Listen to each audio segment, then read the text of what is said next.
That's it! The formula for force is the application of force over the course of a full second. And the ponies are only in the vortex wall for 0.2337 seconds on screen. After that, they are in the center of the tornado, the calm of the storm.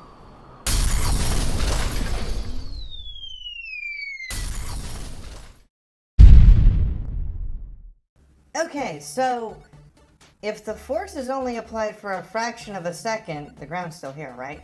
Then we had 233,475 newtons of force applied for only 0.2377 seconds. Like a glancing blow. Pinky. Since when are there 5 of you? The ponies and Spike's trajectory is altered, but not shot completely off course. This is why in a tornado, a bullet doesn't whip around and hit the person who fired it. At least if the bullet hits something before its force is fully expended. Which means the ponies exert 70,750 newtons of force and can pass through the tornado with their current velocity. Okay, now that that problem is solved, we can get to my lesson. It isn't done yet. Yeah, that's it. We have to do part 2, and then you can chase me? Right. So in this episode, we're going to talk about a few things. How fast is Rainbow Dash without a sonic rain boom? 2. How much force does Applejack use to buck a tree to get all the apples to fall without actually hurting the tree? And 3. How loud is Fluttershy's voice when she screams or is in stare mode in terms of decibels? Now, I promise once we go over these things, you wrecking balls can chase me, okay? I can't believe I'm making deals with wrecking balls. Let's get on to Rainbow Dash, shall we? Play our next clip, assuming the projector still works, and see what Rainbow Dash is doing and exactly how fast she can go. Fly, Rainbow Dash! I would draw their attention with... Now, how fast was she going, do you think? 100? 200? 300 kilometers an hour? Well, let's re-examine that clip, and I'll tell you. If I slow it down and measure the audience members' heads, then measure where they repeat and use Rainbow Dash as a unit of measurement, we can determine that she moved 19 pony lengths every second. This is based upon measuring how many pony lengths she moves from the same pony to get back to that pony again. Think of Bon Bon's head in the foreground here as our start-finish line. Now, if she is moving 19 pony lengths in a second, and we know ponies are 1.8 meters long, remember, go check our previous episode to find out where that measurement comes from. And then we use this equation for velocity to get Rainbow Dash's speed. Then we convert meters per second into kilometers, which is, or roughly 76.5 miles per hour. Congratulations, Rainbow Dash. You are probably one of the fastest land animals in existence. Applejack, was that really necessary?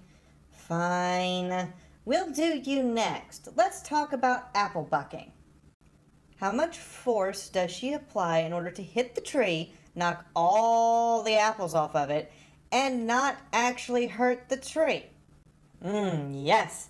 I will totally take a cup of cider when we finish up here. Wouldn't that be nice, every pony? It was worth a shot anyway. Can you blame a mare for trying?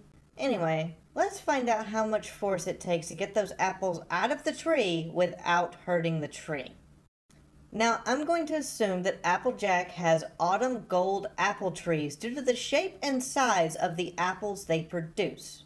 These types of trees require 379 kilograms per meter cubed, or if we assume the trees are roughly 2 meters around, that is 7,433 newtons of force to damage the tree in any significant way. About half the force of an axe swing by a full-grown lumberjack. Which is why lumberjacks in real life often refuse or complain to cut down trees during fruiting seasons, as they get hit by random pieces of fruit or pine cones. Ow! I didn't mean literally, Pinkie Pie. Now, to get a tree to shake from the base all the way up to the tips of the branches with enough force to break the apple stems, which is only 102 newtons, Applejack needs to hit the tree and transfer that force all the way up through it to still produce 102 newtons of force directly into the apple stems. Applejack is hitting that tree with nearly 32,000 newtons of force. We know this because of our force equation and slowing down the video to analyze how fast Applejack actually moves. How is she not hurting the tree? Well, because application of force goes towards least resistance, which is harder, the tree or pony legs.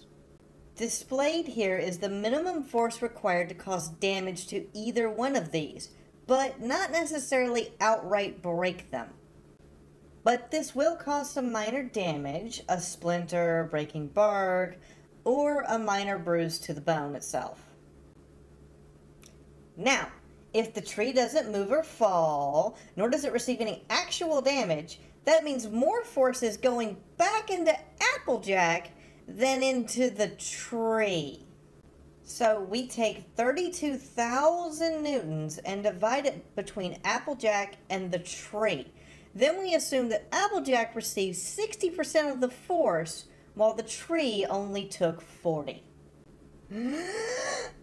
Now for math. With these assumptions, that means Applejack put 12,800 newtons of force into the tree, meanwhile putting the other 19,200 lashing right back into her own legs. Talk about strong leg muscles. With this, and hitting at two separate points, Applejack has spread that force out across the tree instead of hitting a localized single point. Meaning that she manages to put 6,400 newtons of force into the tree, but is keeping it under the damage threshold of 7,433. Alright, thank you, Pink. Now we've got AJ and Rainbow Dash done. Let's move on to Flutters. We already did Twilight and Pinkie Pie in part 1. I promise you the shameless plugs are over. Let's talk about Fluttershy and her monster vocal cords. Starting with, you guessed it, another clip.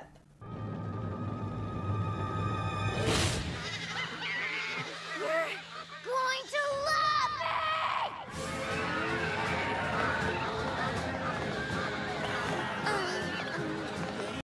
Okay, now I'm going to be entirely honest with all of you. I have absolutely no way to determine the exact force she shouts at.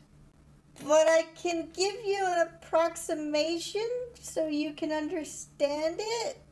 Then maybe if she ever screams like this again, I can tell you what it does. Thanks, NASA! Well, anyway, NASA found that in order to see sound, it requires 30,870 newtons of force in order for the sound wave to break into the visible spectrum. To equate this, concrete cracks at 28,000 newtons of force. I might be able to break glass, but Fluttershy here can level a bunker with just her voice. But sadly, without seeing any after effects from her voice alone on the world around her, I have no way to determine how much force she can throw it with. And that, mares and gentle colts, is the physics of My Little Pony Part 2. Be sure to tune in next time when... Oh, sweet Celestia!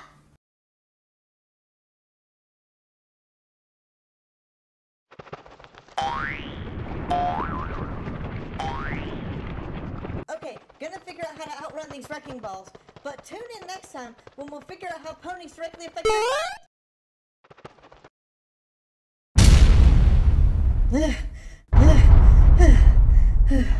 Okay, well, at least I'm in a secure bunker now. While I find a way out of this bunker, we'll talk about in the next video how ponies help adult humans deal with things like death, post-traumatic stress disorder, depression, friendship, politics, and other issues next time, here on Fiaura's channel with me, Sunrise. Thank you all for watching. I really appreciate it. Now, I'm told by Fiaura that you need to hit the like button and leave a comment to let us know your thoughts. Lastly, share this with your friends, please? And check out part 1 of the physics video. See you all next time. I'm gonna sleep off the day now and try to figure out a way out of this deep, dark, foreboding bunker.